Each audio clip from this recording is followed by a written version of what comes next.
Perfect. So yeah, thanks for having me today. It's great to be part of WIOGEN and the network that to participate in this network. So I'm very glad to be here.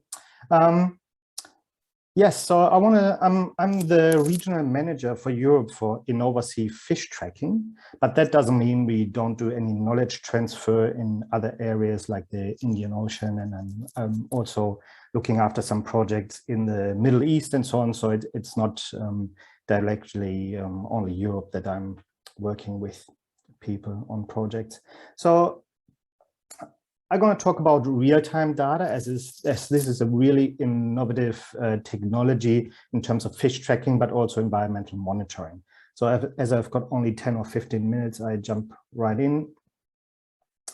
So InnovaSea we consider it as a 360-degree on aquatic solutions in general. So on the right-hand side, you can see aquatic species tracking is one component of what we do. Environmental monitoring or sensing is a different component. And then on the left-hand side of this slide, you can see that we also do a lot of things in aquaculture, land-based and offshore.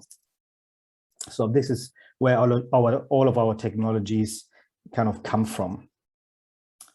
We have been around for quite a while, 40 plus years of a track record in designing, manufacturing, and delivering these acoustic telemetry and environmental sensing products worldwide, also in the Indian Ocean. Our technology provides the tools for monitoring and positioning of fish to study various aspects like survival, predation, overall behaviors, and the movement in basically all aquatic environments. It's not dependent on one particular environment like the marine environment, the ocean, but also in lakes and rivers and so on. And we also do one other part is consulting. So we help people with data analysis and all sorts of project related components like project design, but also carrying out tagging of fish, deploying gear, whatever people need. Or we can do studies from A to Z as well. So we do everything, including project writing and report writing and so on. So what is acoustic telemetry? Very basic knowledge that I want to transfer here. It's based on a transmitter-receiver principle. So there's a transmitter sending out an acoustic signal underwater, and that's picked up by receivers, let's say. So we've come a long way. As I said, we've got a track record of about 40 plus years, and acoustic telemetry has originated somewhere in the 70s. So it was very cumbersome equipment in the beginning. Then with miniaturization and technological advancements, now we've got really small tags. We can tag animals that are like 6 grams in total weight. We've got real-time data possibilities and so on. And so with that, with those advancements in technology, lots of people pick these technologies up in various parts of the world. As you can see here, this is a review of Hassi et al. In 2015. So it's a little bit dated now, but you can see that basically acoustic telemetry has been used everywhere around the world. You've got some hotspots, obviously, and it all comes from North America. InnovaSea is based in the US and in Canada, and all of our acoustic telemetry production is happening in Halifax on the east coast of Canada. So you can see lots of studies being in North America where this technology has been developed and initiated, but it's happening all around the world. There's different types of acoustic tracking, and again, this is very brief what I'm doing here in these few minutes. We've got an active tracking component where you can actively track fish from a boat, for example. Well, then we've got passive tracking. It's static moorings that are listening out for tagged animals that are in the vicinity of those moorings. And then we've got real-time tracking, also static moorings, but they relay those detections in real time. And I come to that in a little bit. So yeah, that's what we're going to focus on today, real-time tracking. Study examples. So I have to minimize this bit. Study examples. So as I said, we work in all aquatic environments. That's lakes, rivers, estuaries, and the ocean. And these examples that I'm giving here, they're not bound to a particular aquatic environment, obviously. You know, spawning behavior can happen in lakes and rivers and oceans. So these are just examples to show you what kind of applications are possible, I guess. Climate change related issues together with pollution impacts, distribution and habitat use, survival, fish passage mainly in rivers around hydropower stations, as you can imagine. Migration timing is very important if you look at trout, salmon, and so on, and related industries, but also anthropogenic impacts of all sorts, invasive species in various environments. And if you then, this is the slide where I highlight MPAs and estuaries and oceans, you've got nursery areas probably in estuaries, mangroves, and so on, migration behavior in general along coastlines, feeding habitat, other habitats that are important to certain species, MPA effectiveness, site fidelity, home range, predation impacts, whatever you can think of, and there's many, many, many more. We've got 3 telemetry systems in place, and I'm going to focus mainly on the 69 kilohertz frequency today, just because it's that's the frequency that's mainly used in the ocean when you look at far-ranging animals, long-term migrations, and so on, but all sorts of other applications as well. So the higher the frequencies here, the better the work in shallower freshwater or noisy environments, just to mention these other ones as well. So with advancements in the hardware that people are using, software needed to be developed alongside with it. So now we've got a new software suite that's called Fathom, and that has got different aspects to it. I can't cover them all here today, but what I want to get into is Fathom Live, obviously, the live data application. And I show you a quick video that we produced, so that gives you a little bit of an overview. I'm going to talk over it, so I'm going to minimize. Can you still hear me? Okay. I hope so. Anyway, yes, so we can hear you. Yes, we can. Perfect. Okay. I just turned off the noise of that video. So basically, this new software lets you use a mobile app on your tablet or phone, where you can record any kind of metadata in the field. You store it right into the cloud, and it's always available for you to store, but also to access later when you want to analyze your data. So there's a little fishy being tagged, it's going past these stations, and all of this data is then, it can be relayed real time, and that's what we focus on here today. You can visualize animal movements in certain areas where your moorings are situated. We call them hubs, and these hubs will then relay the information to the cloud, and it can be visualized on your desktop, or in your desktop, basically.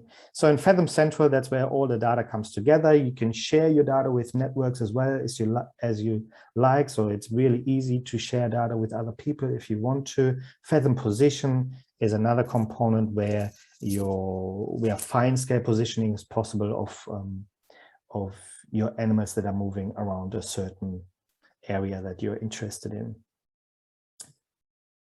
So again, these different components, Fathom Live, Fathom Mobile for the mobile apps, Fathom Connect to communicate with your equipment, Fathom Central is the hub where all your data goes to, and so on. So yeah, it's just a brief overview here. Fathom Central, as I said, it's basically now your data hub with all related topics to data. It's really easy to use. It's always accessible to you. Fathom Live, we've got real-time data. It's not only Fathom Live. We also have cabled versions of our equipment, of these receivers. When you're working close to shore, you can use cabled versions. But if you're working further offshore or in remoter areas, you can use these hubs, these buoys that with that work with Wi-Fi or the mobile phone connection, and we're working on a satellite version for this as well. So you can get your detections and your environmental data with a hub into this surface unit, and then data is relayed to your desktop. You've got secured access to what we call your dashboard on the top right here, and you can see all the detections coming in tiles. You can visualize it in different ways and so on. So it's a really nice way to access your data remotely in this way. aquaMeasures are our pods or equipment that we use for environmental sensing, and those are compatible with our acoustic telemetry equipment, so they can communicate with each other, or the data that is collected on environmental sensing variables can be relayed to the receivers, or you can download them via an app as well, the aquaMeasure app. So this is how it works. We've got different sensors that you can use, DO, dissolved oxygen, for example, salinity, and POD or pod. It's basically every other sensor variable that you can think of: blue-green algae, chlorophyll, turbidity, whatever you can think of, dissolved oxygen, dissolved organic matter, and so on. So we collaborate here with Turner Electronics, and basically all of the sensors that they've got available, we can add to these aquaMeasure sensors. When you download your data via the app, it looks something like that. So you've got a graph or a timeline of your dissolved oxygen, for example. This is the variable that you're interested in, and you can see that how it's evolving over time. And temperature is always one variable that is included in those environmental sensing pods as well. So as I said, you can couple those acoustic telemetry equipment with aquaMeasures, so you can get real-time data on animal detections, but also on different environmental parameters in real time. When you then overlay your data layers, your animal detection and your environmental variables, you can not only answer questions related to where and when an animal has been in a certain area, but also why. And so that gives you a different depth of the questions, or a different layer to the questions that you would like to answer in your particular project. I would like to give you one example where real-time data is used at the moment in a fairly extensive way. This is happening at the east and west coast of Australia, and here the fishery departments have decided to tag certain species on the east coast here, that is white bull and tiger sharks. To date, they have tagged more than 700, almost 800 sharks, individual sharks in this area, and then they've got different stations along the coast where these animals are being picked up. Why do they do that? Because there's a big overlap of the use of humans and these particular shark species around beaches, lots of swimmers in the water, lots of surfers, and so on, lots of recreational activity. So they wanted to know, when is it important to close a certain beach, for example? You're not only looking at the water or if there's a shark attack happening, but now the public safety is alerted within 60 seconds when one of those tagged sharks is being detected. That doesn't mean it's always safe to swim there, but at least where they're continuing their tagging efforts, obviously, and they want to tag as many sharks as possible at the moment. So they developed this Shark Smart app, where then you as a swimmer, surfer, you can access this data as well online. So it's not only there for researchers as such and for scientific research, let's say, but it's also there for public. It can be on public displays such as these apps, but it can also be, you can imagine it in some kind of visitor centers, for example, where you are interested when a migration is happening of salmon or eels, for example, where people are interested, okay, now, these species are starting to move past this particular spot in the river or estuary. So there's lots of different ways how you can use this data eventually. So if you do have any questions, let me know, shoot me an email. We can always organize chats. And one of my main aspects that I'm dealing with is helping researchers and people, biologists mainly, obviously, but also sometimes engineer, with developing ideas, projects. We work on project design together. We have a look at which equipment works best in your particular case for your research question.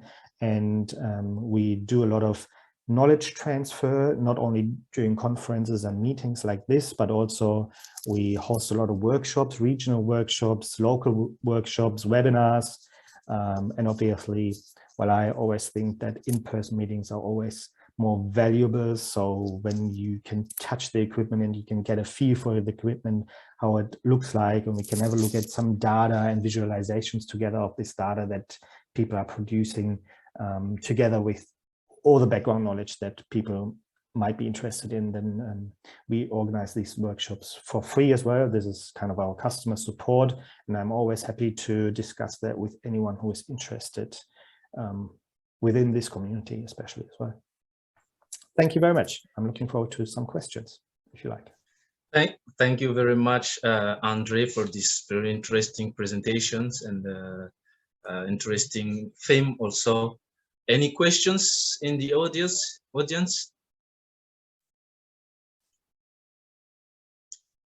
You can unmute your mic directly and speak if you have any questions, or write in the message box. Yeah, maybe from my side, if there's nobody else at the moment. Thanks, Andre, for this really interesting talk. When I was monitoring coral reefs, I was really intrigued about the idea of some sort of integrated sensor system. How does it work? Do you offer like a one-stop solution where a research institute would approach you and talk to you about the idea they're having, and you would basically then implement what you agreed on, or would you like sell or rent those sensors and help them with setting up the whole thing that they planned? Yeah, we are very flexible in this regard. Usually how it usually starts is that people contact us or me directly, and they start talking about an idea. You know, we want to have a look at, you know, coral reefs, for example. We stay with this example, and you say, we want to monitor fish behavior around a certain, you know, coral reef or different reef systems, and how can we best do that? And we are also interested in different sensors, and so then we kind of develop what kind of equipment would work best. And then sometimes, in very rare occasions, we rent the equipment out to people if they like to choose to go that way. But usually people are buying that equipment as kind of an infrastructure. Let that be environmental sensing equipment, which can also be working as a standalone unit. You don't have to do acoustic telemetry or environmental sensing. You can do it both, or you can do it separately. So it really depends what you are interested in. If you're only interested in environmental data, you can use these aquaMeasure pods separately, and you use your mobile app while downloading your data that way, and then you can, you know, model different things. But yeah, usually people buy that equipment as part of the infrastructure. You know, it's a very long-lasting equipment. It can last, you know, for more than 10 years easily. And so once you buy your equipment, you just have to re-battery most of the equipment. If you use transmitters that are attached on animals or within animals, they are sealed off units. They last for a certain time, depending on what kind of transmitter and the size and the model that you're choosing. It can last from half a year to 10 years, for example, that you can track animals for. So the bigger models that we've got in place are mainly for far migrating animals, long-lived animals. They can be, and I talked here mainly on fish. Sorry, my camera is somehow skewed in here. So now I can see my face as well, which is better.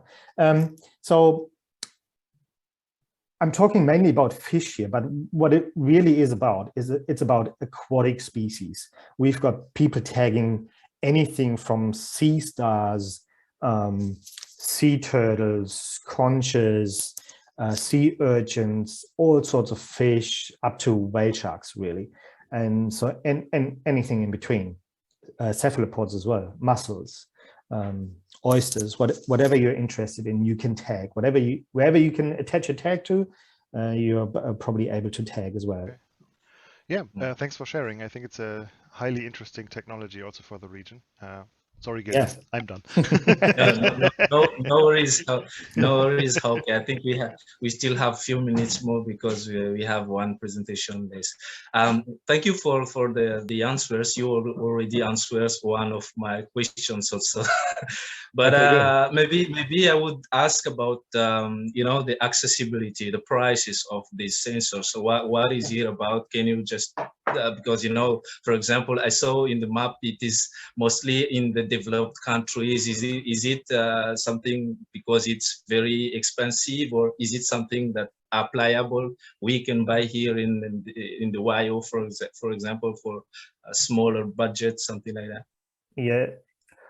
First of all, it's a very scalable technology, so you can start with a few units if you like to, and concentrate your efforts on a small area like an MPA or a reef patch or something like that, or an entrance of a river to the ocean. So yes, if you look at fish tracking, other fish tracking technologies like pit tags, radio telemetry, or other sorts of looking at fish movement, yes, they are cheaper to start with, but the depth of knowledge that you can gather from this innovative technology like acoustic telemetry is a very different one.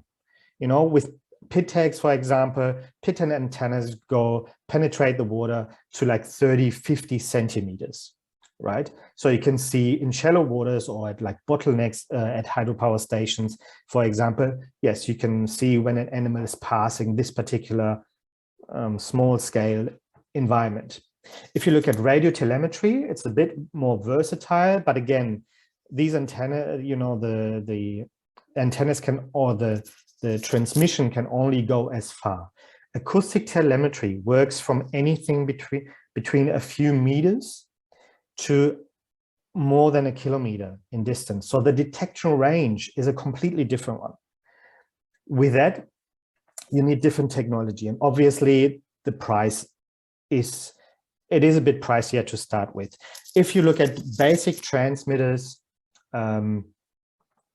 they start at around, and I'm sticking with euros here, it's about 280 euros per piece.